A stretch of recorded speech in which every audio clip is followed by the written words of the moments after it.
Sir ಇಂದಿನ ಸಭೆಯಲ್ಲಿ ಏನೆಲ್ಲ ಚರ್ಚೆ ಹಿಂದ್ಗಡೆ ಸ್ವಲ್ಪ ಹಿಂದೆ ಬನ್ನಿ ಸರ್, ಒಂದು ಸ್ಟೆಪ್ ಹಿಂದೆ ಬನ್ನಿ sir. Yes sir, super sir. ಈಗ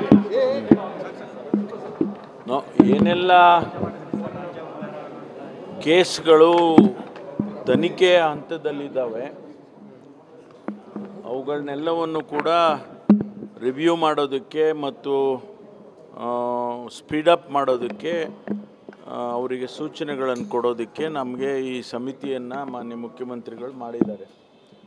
ಇವತ್ತಿನ ಸಭೆಯಲ್ಲಿ ನಾವು ಪೊಲೀಸ್ ಇಲಾಖೆಯಲ್ಲಿರ್ಬೋದು ಅಥವಾ ಬೇರೆ ಬೇರೆ ಇಲಾಖೆಗಳಲ್ಲಿ ಕೆಲವು ಪೊಲೀಸಿಗೆ ಬರೋದೇ ಇಲ್ಲ, ತನಿಖೆಗಳನ್ನ ಏನು ನಡೆಸ್ತಾ ಇದ್ದಾರೆ ಅವುಗಳನ್ನೆಲ್ಲ ಒಂದೊಂದಾಗಿ ಇಲಾಖೆಯವರು ನಾವು ಪಟ್ಟಿ ಮಾಡಿಕೊಂಡು ಅದಕ್ಕೆ ಏನೇನು ಯಾವ ಯಾವ ಹಂತದಲ್ಲಿದ್ದಾವೆ ಅನ್ನೋದನ್ನು ತಿಳ್ಕೊಳ್ಳೋದಕ್ಕೆ ಚರ್ಚೆ ಮಾಡಿದ್ದೇವೆ. ಇದು ಮೊದಲನೇ ಮೀಟಿಂಗು ಸಭೆ ಆದದ್ರಿಂದ ನಾವೇನು ಕನ್ಕ್ಲೂಷನ್ಸ್ ಮಾಡೋಕ್ಕಾಗೋದಿಲ್ಲ. ಯಾವುದೇ ತನಿಖೆಯನ್ನು ಕನ್ಕ್ಲೂಡ್ ಆಗಿದೆ ಅಥವಾ ಚಾರ್ಜ್ ಶೀಟ್ ಆಗಿದೆ ಅದು ಅದರ ಸ್ಟೇಟಸ್ ಏನಿದೆ ಅದನ್ನೆಲ್ಲವನ್ನು ಕೂಡ ಮೊದಲನೇ ಸಭೆ ಆದದ್ರಿಂದ ಏನು ಕೂಡ ಆಗಿಲ್ಲ. ಆದರೆ ನಾವು ಎಲ್ಲವನ್ನು ಕೂಡ ಒಂದೊಂದು ಇಲಾಖೆಯವರು ಅದನ್ನು ತಿಳ್ಕೊಳ್ಳೋದಕ್ಕೆ ಪ್ರಯತ್ನ ಮಾಡಿದ್ವಿ. ಇಲ್ಲ, ಇವತ್ತು ಬರೀ 3-4 ಕೇಸಸ್ ಬಗ್ಗೆ ನಾವು ಚರ್ಚೆ ಮಾಡಿರ್ಬೋದು ಅಷ್ಟೇ. ಅವೆಲ್ಲ ನಾನು ಈಗಲೇ ಬಿಡುಗಡೆ ಮಾಡಿಬಿಡ್ಲ, ಇನ್ನೂ ಚರ್ಚೆ ಆಗಿರೋದಲ್ಲ. ಅವ್ರು ಕೊಟ್ಟಿರ್ತಾರೆ, ಅವ್ರು ಮಾಡ್ಕೊಂಡಿರ್ತಾರೆ. ನಾವು ಎಲ್ಲವನ್ನು ಕೂಡ ನಾವು ಅಲ್ಲಲ್ಲ ಹಂಗೆ ಮಾಡೋದಿಲ್ಲ. ಎಲ್ಲ ಇಲಾಖೆವಾರು ಹೋಗ್ತೀವಿ. ಇಲ್ಲ, ಆ ಥರ ಏನಿಲ್ಲ.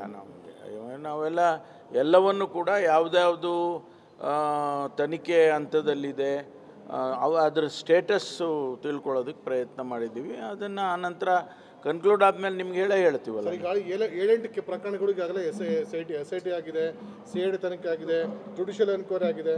ಅವನು ಏನಾದರೂ ನೀವು ಇಲ್ಲ, ಕನ್ಕ್ಲೂಡ್ ಆಗಿರೋದನ್ನು ನಾವೇನು ಮಾಡೋಕ್ಕೆ ಹೋಗೋದಿಲ್ಲ. ಯಾಕೆಂದರೆ ಅದರಲ್ಲಿ ಏನಿರುತ್ತೆ, ಈಗಾಗಲೇ ಕನ್ಕ್ಲೂಡ್ ಆಗಿ ತನಿಖೆ ಮುಗಿದೋಗಿರುತ್ತೆ. ಅಂಥದ್ದು ಯಾವುದೂ ಇಲ್ಲ. ತನಿಖೆ ಹಂತದಲ್ಲಿ ಇರ್ತಕ್ಕಂಥದ್ದು, ಈಗ ಹೊಸದಾಗಿ ತನಿಖೆ ಆಗಬೇಕಾಗಿರುವಂಥದ್ದು, ಇದನ್ನೆಲ್ಲ ಅದನ್ನು ನೋಡ್ತೀವಿ ಅಷ್ಟೇ. ಎಷ್ಟು ಟೈಮ್ ಬಂಡವಾಳ ಮುಗಿಸ್ಕೊಡ್ತೀವಿ? 2 ತಿಂಗಳು ಮುಖ್ಯಮಂತ್ರಿಗಳು ಸಮಯ ಕೊಟ್ಟಿದ್ದಾರೆ.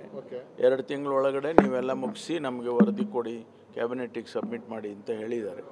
ಅದನ್ನು ಅಷ್ಟು ಸಮಯದ ಒಳಗಡೆ ಮಾಡೋದಕ್ಕೆ ಪ್ರಯತ್ನ ಮಾಡ್ತೀವಿ. ವರದಿ ತಗೊಂಡು ಫರ್ದರ್ ಪ್ರಾಸಿಕ್ಯೂಷನ್ ಮಾಡ್ತೀರಾ ಅಥವಾ ಡೈರೆಕ್ಟ್? ಇಲ್ಲ, ಕ್ಯಾಬಿನೆಟ್ಟಿಗೆ ನಮ್ಮ ಕೆಲಸ ಕ್ಯಾಬಿನೆಟ್ಟಿಗೆ ಸಬ್ಮಿಟ್ ಮಾಡ್ತೀವಿ. ಕ್ಯಾಬಿನೆಟ್ಟಲ್ಲಿ ಏನು ತೀರ್ಮಾನ ಮಾಡ್ತಾರೆ ಅದನ್ನು ನೋಡಬೇಕು. ಈಗ BJP ಹೇಳ್ತಾರೆ ಕಳೆದ 2 ವರ್ಷದಿಂದ ಇವರು ಗುಡ್ಡ ಆಗೋದು ಇನ್ನೂ ಇಲ್ಲಿ ಹಿಡಿದಿಲ್ಲ, ಈಗ ಮತ್ತೊಂದು ಕಮಿಟಿ ಮಾಡಿಕೊಂಡು ನಮ್ಮ ವಿರುದ್ಧ ಷಡ್ಯಂತ್ರ ಮಾಡಲಿಕ್ಕೆ ಕೊಟ್ಟಿದ್ದಾರೆ ಅಂತ ಹೇಳ್ತಾರೆ. ಅದೆಲ್ಲ ಅಂತಿಮವಾಗಿ ಏನಾಗ್ತದೆ ಅದು ನೋಡೋಣ. ಇಲ್ಲಿ ಹಿಡಿತೀವೋ ಹೆಗಣ ಹಿಡಿತೀವೋ ಅದೆಲ್ಲ ಆಮೇಲೆ ನೋಡೋಣಂತೆ. ಹಾಗೇನಿಲ್ಲ, ನಮಗೆ ಸುಮಾರು ವರ್ಷಗಳದ್ದು ಇದೆ. ಅದನ್ನು ನಾನು ಇಷ್ಟೇ ಸ್ಪೆಸಿಫಿಕ್ ಆಗಿ ಅಂತ ಅದು ಇದೆ, ನಮ್ಮ ಸರ್ಕಾರದ್ದು ಇದೆ, ಎಲ್ಲನೂ ಇದೆ.